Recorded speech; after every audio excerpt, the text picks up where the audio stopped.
लग्नाच्या 7 वर्षानंतर आमचं पुन्हा लग्न लागलं आणि केक कापताना भावाने काय राडा केला हे पाहण्यासाठी आजचा ॲनिव्हर्सरी ब्लॉग शेवटपर्यंत नक्की बघा. Hello guys, welcome to my channel. आज होती आमची ॲनिव्हर्सरी. सकाळी उठायला 9 वाजले आणि ॲनिव्हर्सरी असल्यामुळे फोनवर सतत मेसेज येत होते.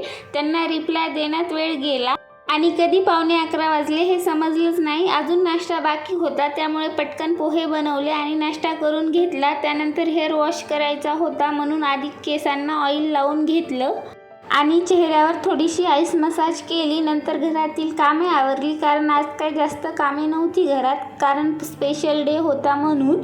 तर ती थोडीशी कामे करून घेतली. आंघोळ करून फ्रेश झाले. तेवढ्यात नीतू गरमागरम वडापाव आणि मिरची भजी घेऊन आले होते. मग आम्ही ते मस्त एन्जॉय केले आणि तयार होऊन महादेव मंदिरात आलो.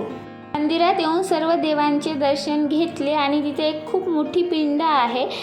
ते पण सध्याला बंद होती, कारण ते महाशिवरात्रीच्या वेळेस ओपन असते. पण बाहेरून दर्शन घेतले आणि घरी येताना आईस्क्रीम खाल्ली. घरी येऊन काही भाजीपाला आणला होता, ते काढून ठेवला आणि इथे दूध तापवायला ठेवलं. मग आई आणि भाऊ आले होते, कारण आज आमची ॲनिव्हर्सरी होती म्हणून, आणि त्यांनी मला खायला समोसा आणि मिरची भजी आणले होते. मग सगळ्यांनी मिळून आम्ही मस्त त्याचा आस्वाद घेतला. त्यानंतर आईला कोथिंबीर निवडायला दिली आणि आज ॲनिव्हर्सरी स्पेशल म्हणून चिकन बिर्याणीची तयारी सुरू केली. तर नीतूने चिकन वगैरे शिजून ठेवलं होतं. मग मी पूर्ण तयारी करून फोडणी दिली. ॲनिव्हर्सरीसाठी हा ड्रेस नीतूने माझ्यासाठी ऑर्डर केला होता. ते 2 दिवसापूर्वीच आला आणि मला तो खूप आवडला. त्याची ओढणी तर खूपच सुंदर आहे आणि कपडाही खूप सॉफ्ट आहे आणि कलर तर छान आहेच. आता याच्यापेक्षा मोठा ॲनिव्हर्सरी गिफ्ट काय असेल?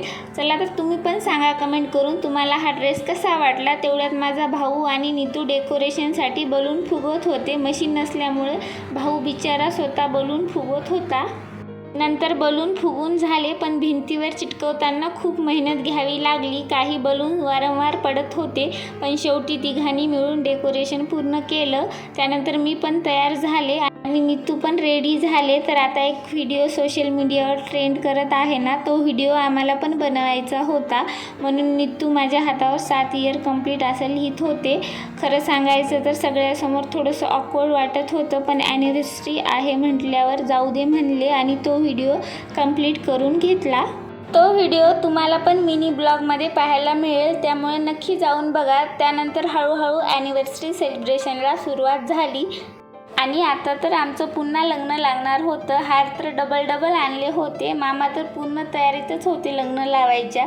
मी म्हणत होते नका टाकू फुलं वगैरे, पण कुणीच ऐकलं नाही. मग सगळ्यांनी आमच्यावर फुलांचा वर्षाव केला आणि आमचं छोटंसं 7 वर्षानं पुन्हा लग्न लावलं.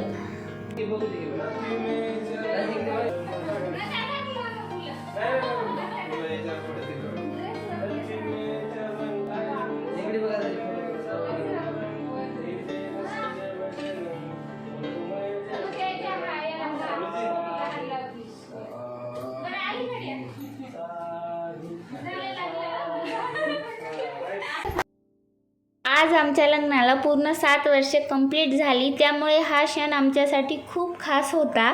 त्यानंतर केक कटिंग केला. सगळं खूप छान चालत होतं, पण तेवढ्यात भावाने कॅनन उडवला आणि त्यामधले सगळे पेपर वगैरे थेट केकवरच पडले.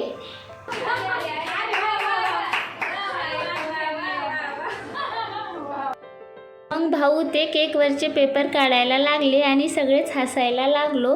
तर ते केकवरचे पेपर पूर्ण वर होते, त्यामुळे लवकर निघाले आणि केक पण खराब झाला नाही.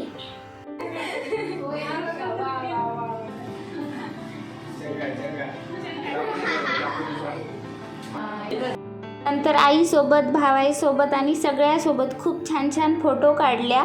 त्यानंतर आम्ही बलून्स फोडले. मला तो भाग खूप आवडतो. वाह, शेर